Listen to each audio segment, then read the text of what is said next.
I'm screaming at a Mercedes-AMG GT in the middle of Brickell Avenue at 2 in the afternoon, and honestly, I've had worse Tuesdays. Learn to fucking drive. I lean out my window, one hand death gripping my steering wheel, the other gesturing wildly at the sleek black car that just cut me off. This is Miami, not a goddamn Fast and Furious audition. The Mercedes doesn't move, just sits there, purring like a $200,000 Predator, while my 2009 Honda Civic coughs asthmatically behind it. I'm already late. 20 minutes late to my second job interview this week because the first one told me I was overqualified but underexperienced, which is corporate speak for, we're not paying you what you're worth. My landlord texted me this morning with a smiley face and a reminder that rent was due 3 days ago. My phone's at 12%. I'm wearing a blazer I borrowed from my roommate that smells vaguely like her boyfriend's cologne, and now this asshole in his Batmobile wants to play chicken in lunch hour traffic. The driver's door opens. Oh, perfect. He's getting out. Stay in your car, I yell because apparently I've chosen violence today. We're in the middle of an intersection. But he doesn't stay in his car. Of course he doesn't. He unfolds himself from the driver's seat like he's got all the time in the world. Tall, broad-shouldered, wearing a charcoal suit that probably costs more than my student loans. Dark hair swept back, sharp jawline, and sunglasses that scream, I own things you can't pronounce. He walks toward me. Toward me. Cars are honking. Someone yells in Spanish. The light's been green for 10 seconds. Are you insane? I shout as he approaches my window. Move your car. He stops right beside my door, bends down slightly, and pulls off his sunglasses. Jesus Christ. He's got these eyes. Dark, intense, the kind that make you forget you were mid-sentence. There's this barely there smirk playing at the corner of his mouth, like he's watching the most entertaining thing he's seen all year. You called me a what? His voice is low, smooth, with just enough edge to remind you he could probably make you disappear. A Fast and Furious audition? My brain stalls. Yeah, because you drive like Vin Diesel had a stroke. The smirk deepens. Vin Diesel? Move your car. I bite out each word, even though my heart's doing this weird hammering thing that has nothing to do with road rage. He studies me for a long moment, head tilted like I'm a puzzle he's just decided to solve. Behind him, someone lays on their horn. He doesn't even flinch. What's your name? Excuse me? Your name, he repeats, like we're at a cocktail party and not blocking traffic in downtown Miami. I'd like to know who just compared my driving to a stroke victim. That's not... I sputter. I'm not telling you my name, you psychopath. I'm late for a job interview. What kind of job? None of your business. My voice cracks slightly. Oh my God, are you seriously doing this right now? There are like 40 cars behind us. They can wait. He says it so casually, so absolutely, that I almost believe the entire city of Miami will just pause for him. Who the hell do you think you are? His smile goes sharp. Someone who appreciates a woman with a temper. My mouth opens, closes, opens again. What? You heard me. He straightens up, sliding his sunglasses back on. I'll move my car. On one condition. Conditions? I'm going to have an aneurysm. You can't negotiate in traffic. You have dinner with me, tonight. I actually laugh. It's this strangled, slightly hysterical sound that probably makes me look unhinged. You almost cause an accident, block an intersection, and now you're asking me on a date? Yes. That's the most entitled. 7 o'clock. I'll pick you up. You don't even know where I live. He pulls out his phone, taps something, and my phone buzzes in the cup holder. I stare at it, then at him.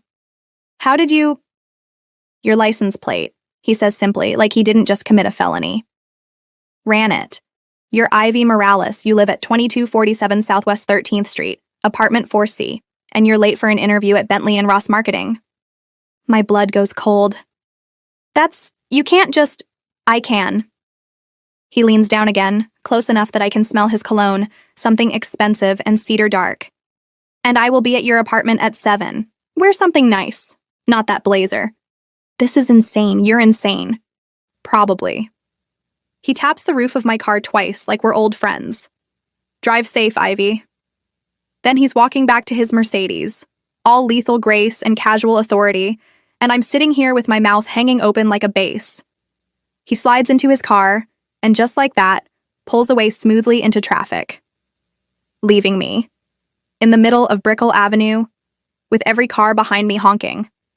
I drive to my interview in a daze. I don't remember parking, don't remember walking into the building or shaking hands with the hiring manager or answering questions about my marketing experience. I'm on autopilot, nodding and smiling while my brain plays the last 15 minutes on loop. Someone who appreciates a woman with a temper. What the actual hell? My phone buzzes halfway through the interview. I ignore it. It buzzes again during my "tell me about a time you overcame a challenge" answer. And again when I'm in the elevator heading back down. 3 texts from an unknown number. Unknown, you did well. They'll call you back. Unknown, also, you have something in your teeth, left side. Unknown, see you at 7, Ivy. I check my teeth in the elevator mirror. He's right. Spinach from my breakfast wrap, great. Fantastic. I just interviewed with kale in my incisors while being stalked by a man in a $250,000 car. My roommate, Daniela, is on the couch when I get home, eating Cheetos and watching reality TV. How'd it go? She asks. I got asked out by a stalker. She pauses mid-chew. What? He ran my license plate, found my address. He's picking me up at 7. Ivy. I know. I should call the cops. I drop onto the couch beside her, stealing a Cheeto. But Danny, he was so hot I forgot how to speak English. Girl. She looks at me seriously. Hot doesn't excuse stalker behavior. That's literally how every true crime documentary starts. I know that. I groan, covering my face with my hands. But also, there was something about him. Like he could buy the police station. Or the whole city. He had this presence. Yeah, it's called future murderer charisma. He didn't feel dangerous. Well, he did. But not like dangerous. More like... I struggle for words. Like standing too close to a bonfire. You know it could burn you, but you don't step back.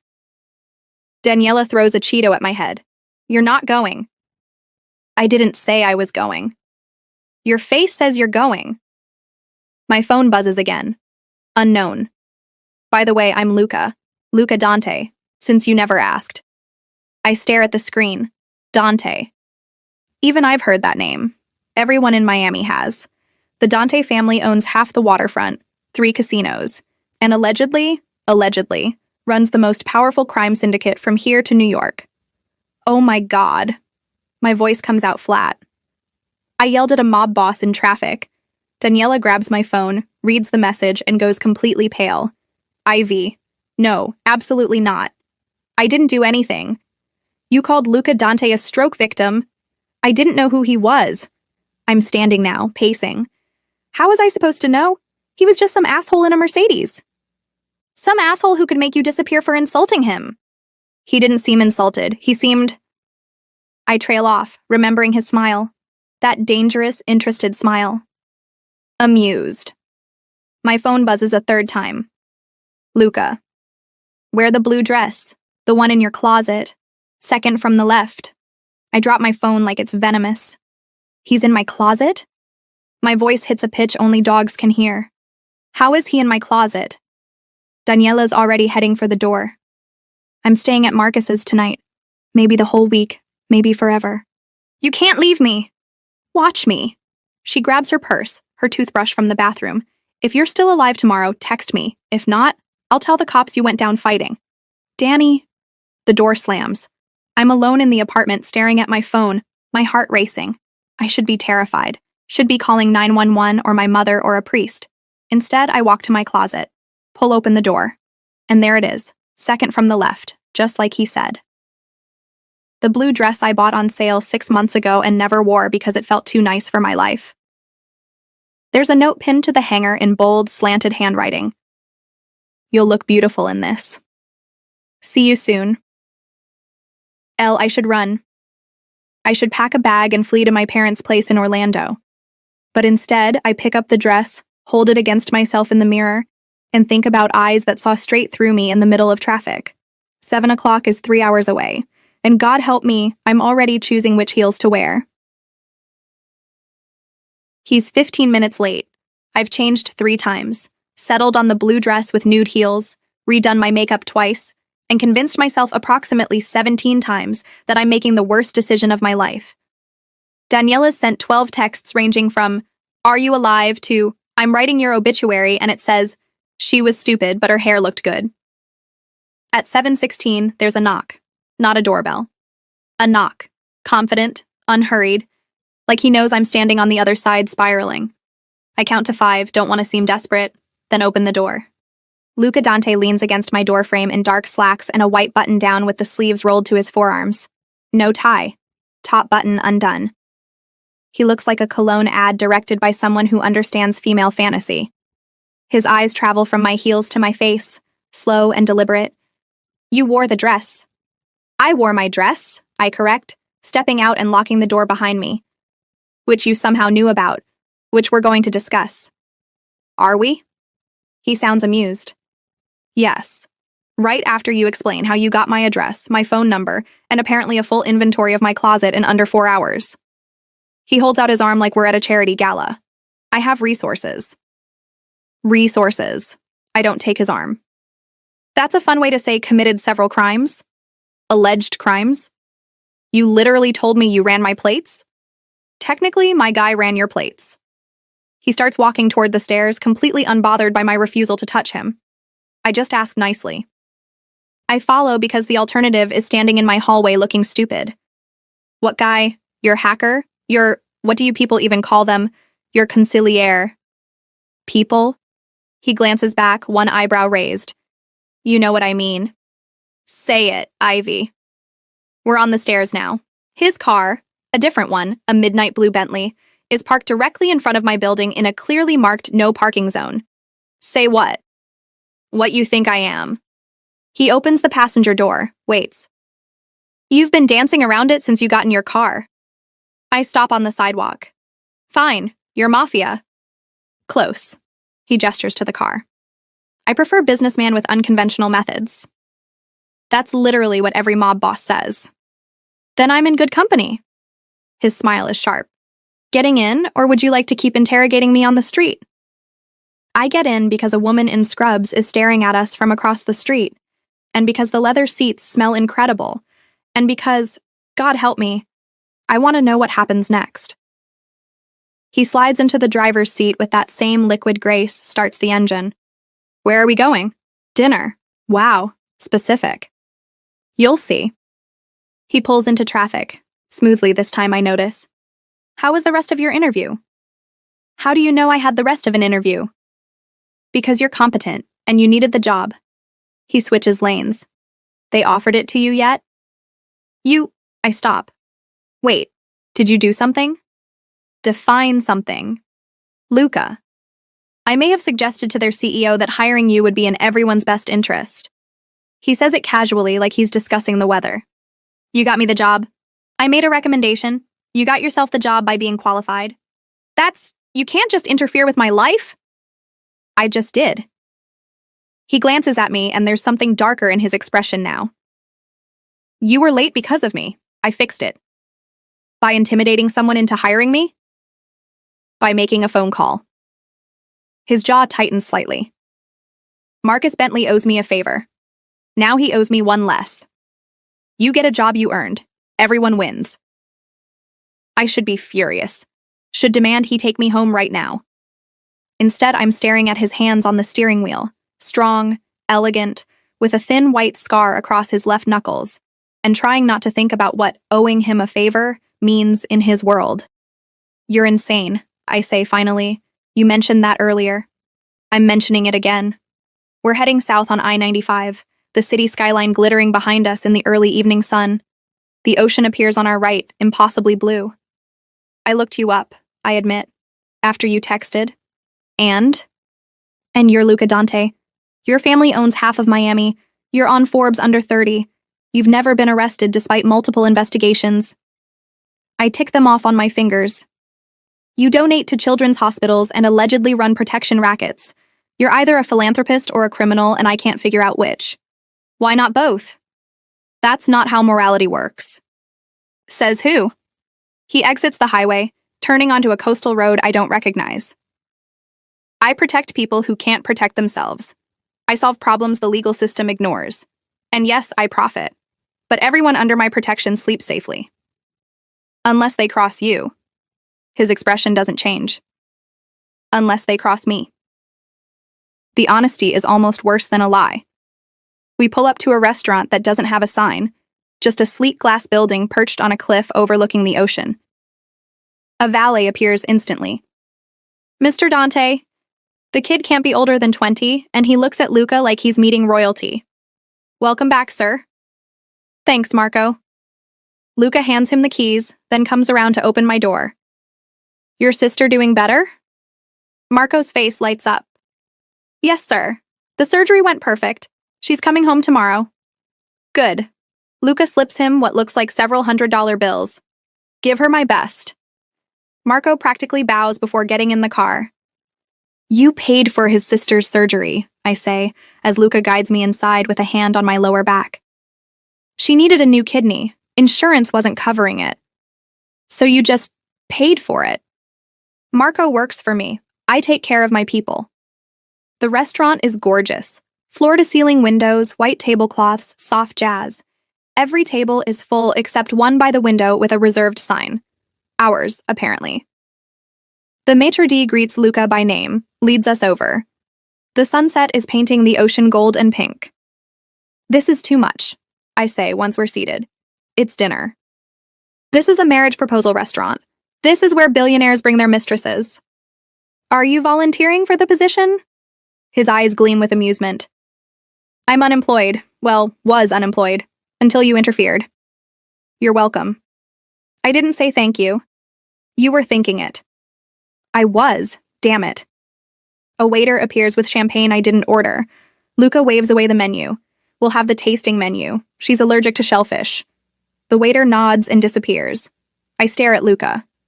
How did you... Medical records. That's HIPAA violation. Allegedly. He pours champagne into both our glasses. I wanted to make sure you didn't die at dinner. Would have been bad form. You're unbelievable. You keep saying that. He leans back, studying me. Yet here you are. Because you stalked me. I prefer expressed aggressive interest. That's literally the definition of stalking.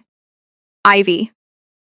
He says my name softly, and something in his voice makes me stop. If you genuinely want to leave, I'll take you home right now. No consequences. No hard feelings. I wait for the but. It doesn't come. He just watches me with those dark, impossible eyes, waiting. I don't understand you, I say finally. You're a criminal. Alleged criminal. Who breaks into databases and threatens people, but you pay for surgeries and ask permission before ordering my dinner. I'm complicated. That's an understatement. So are you. He takes a sip of champagne. You're broke, behind on rent, working 2 interviews in one day, but you stop to yell at a stranger in traffic because he cut you off. That's not survival instinct, that's pride.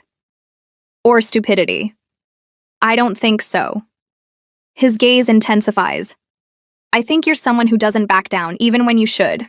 The first course arrives, something delicate and artistic that probably has a French name.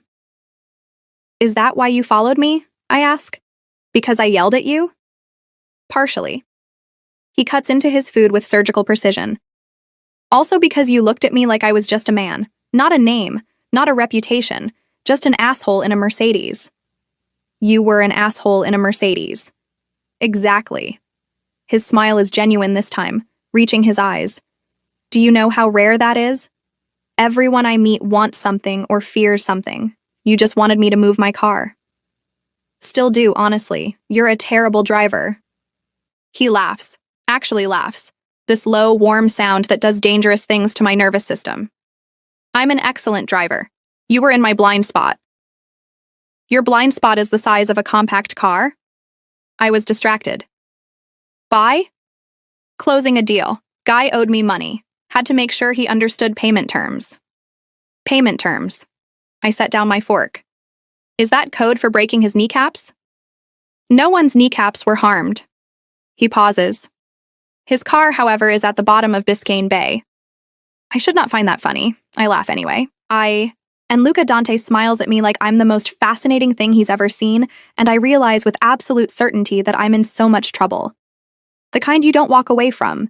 The kind that changes everything. Not because I don't want to. God, I want to. But because every time we get close, he pulls back, kisses my forehead, calls me a car, leaves me wanting. Playing the long game, Daniela calls it. Driving me insane, I call it. Ivy. His voice is tight when I answer. Where are you? Work. Why? Stay there. I'm sending someone. Luca, what's happening? Silence. Then, there's a problem. With the Moretti family. They know about you. My blood goes cold. Know what about me? That you matter to me. He says it simply, like it's not the most terrifying and thrilling thing I've ever heard. Which makes you leverage. I need you somewhere safe until I handle this. Handle this how? Ivy. No. I'm standing now, grabbing my purse. You don't get to make decisions about my safety without explaining what I'm being kept safe from. They're dangerous. So are you. My voice carries across the office. People stare. I lower it. So are you, and I'm still here. Talk to me. Another pause. The Morettis want my territory. They think taking you will make me weak, distracted. Will it? Yes. No hesitation. Which is why you need to meet me. I'm already walking toward the elevator. Wherever you are. Right now. That's the opposite of safe. I don't care. You don't get to protect me from a distance like I'm some fragile thing you keep in a box. The elevator doors open. Either I'm in this with you or I'm not in it at all. Choose. Ivy. Choose, Luca. He exhales slowly. Dante Industries. Top floor. Security will expect you. I hang up and text Daniela. If I die, you were right about everything. Her response is immediate. Obviously. But don't die. I already planned your bachelorette party. The Dante Industries building is downtown. All glass and steel and money. Security waves me through like I'm expected, which I guess I am. The elevator ride to the 42nd floor feels like it takes 17 years. The doors open to chaos. Not loud chaos. Quiet. Deadly chaos. Men in expensive suits talking in low voices. Multiple phones ringing. And at the center, standing by floor-to-ceiling windows overlooking the city in broad daylight, is Luca. Then don't let them. I stop in front of him. You told me you protect your people, that everyone under your protection sleeps safely. You're not my people. You're... He stops, jaw clenching. I'm what? More. The word comes out rough. You're so much more, and that's the problem. I can think rationally about business, territory, money, but you... His hand comes up, cups my face. I can't lose you. My heart is trying to escape my chest. So don't. Fight for me. I am fighting for you. By keeping you away from this. No. I step closer, close enough to feel his heat. You're fighting for the idea of me staying safe and untouched in some bubble. But I'm already in this, Luca. The second you ran my plates. The second you showed up at my door. You made me part of your world. I can unmake it. You can't. My hands find his chest, and I don't want you to. He's staring at me like I'm speaking another language. You should want normal, safe, some guy with a 401k and a golden retriever. I had normal. It was boring and broke and going nowhere. I'm barely breathing. Then you cut me off in traffic and looked at me like I was the most interesting thing you'd ever seen. You learned my allergies and paid for strangers' surgeries and taught me to shoot because you couldn't stand the thought of me being afraid. You're the least normal thing that's ever happened to me, and I don't want to go back. Ivy. So here's what's going to happen. My voice steadens. You're going to tell me the plan, not send me away, not lock me in some safe house. We're going to handle the Morettis together. Together. Yes. You want to be involved in a mafia war? I want to be involved in your life? I pull back slightly. All of it. The pretty parts and the ugly parts and the dangerous parts. Or I walk right now and you never have to worry about me being leverage again. It's a bluff, mostly. My hands are shaking. Luca sees it, catches my wrist gently, feels my pulse racing under his thumb. You're terrified, he says quietly. Absolutely. But you're here anyway. Apparently I make bad decisions when I care about someone. I meet his eyes. So, what's it going to be? For a long moment, he just looks at me. Then something shifts in his expression, the walls coming down, the control slipping.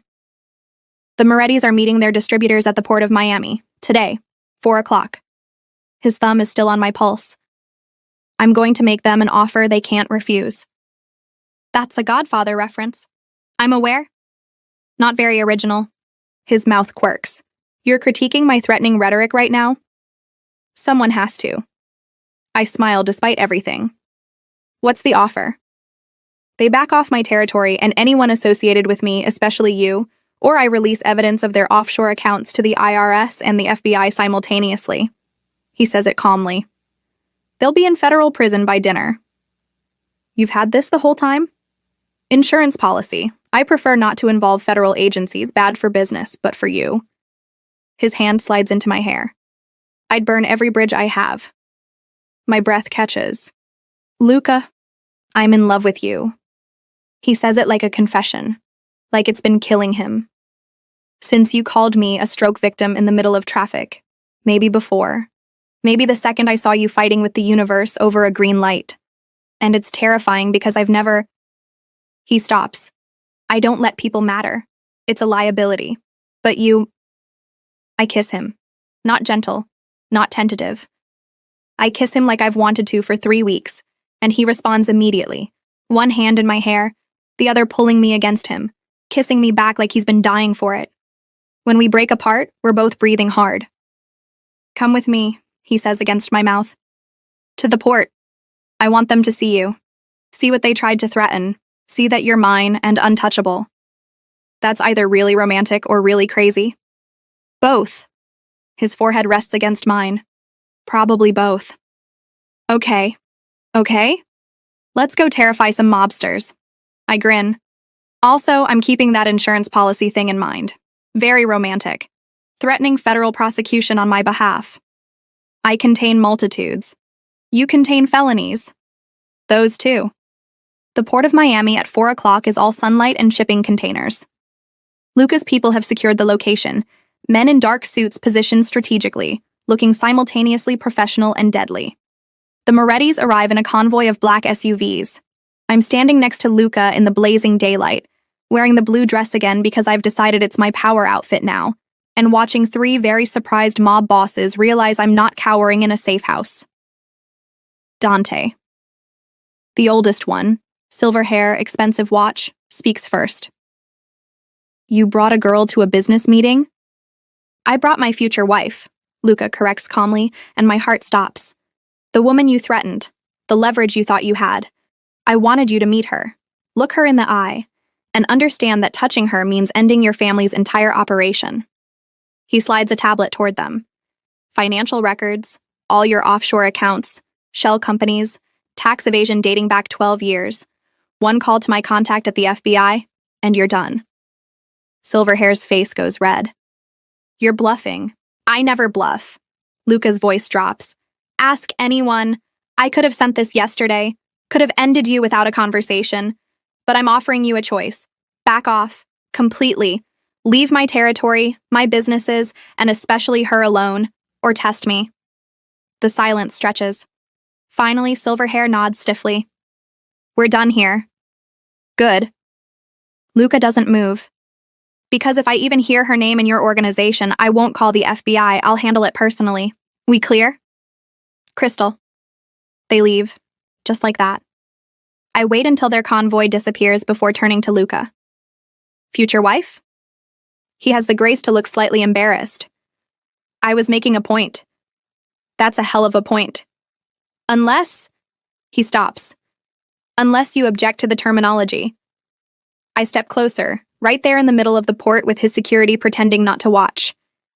You just threatened a mob family with federal prosecution, called me your future wife, and won a territory war without firing a shot. All in daylight. Your point? My point is that you're insane, dangerous, probably going to give me a heart attack, and I'm completely in love with you too. His smile is slow, devastating. Yeah? Yeah. I grab his tie. Also, I'm keeping the blue dress. Keep all of it. He kisses me, soft and sure. Keep everything. It's all yours. Even the offshore insurance policies, especially those. And standing there in the Miami sun, surrounded by shipping containers and armed security, kissing a man who fell in love with me because I yelled at him in traffic. I realize this is exactly the kind of crazy, dangerous, beautiful mess I want my life to be. Daniela's going to lose her mind, but she's also going to be my maid of honor, because apparently I'm marrying a Mafia Don. And honestly, I can't wait. If you made it to the end of Ivy and Luca's story, drop a comment below. Did you yell finally when they kissed at the port, or were you Team Safe House the whole time? Let me know. What was your favorite line of dialogue? Would you yell at a mysterious Mercedes in traffic? Be honest. Should I write more stories like this? Different tropes? Tell me what you want to see next. Like this video if you're now convinced that road rage can lead to romance, but maybe don't test it IRL. Subscribe for more cinematic romance stories with strong heroines, morally complicated men, and zero apologies for the chaos. New stories drop every day. Comment your favorite moment. I read every single one, and your comments literally fuel my creativity.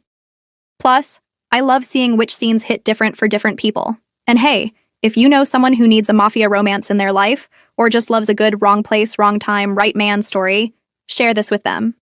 Let's build a community of people who believe love should be a little dangerous and a lot electric.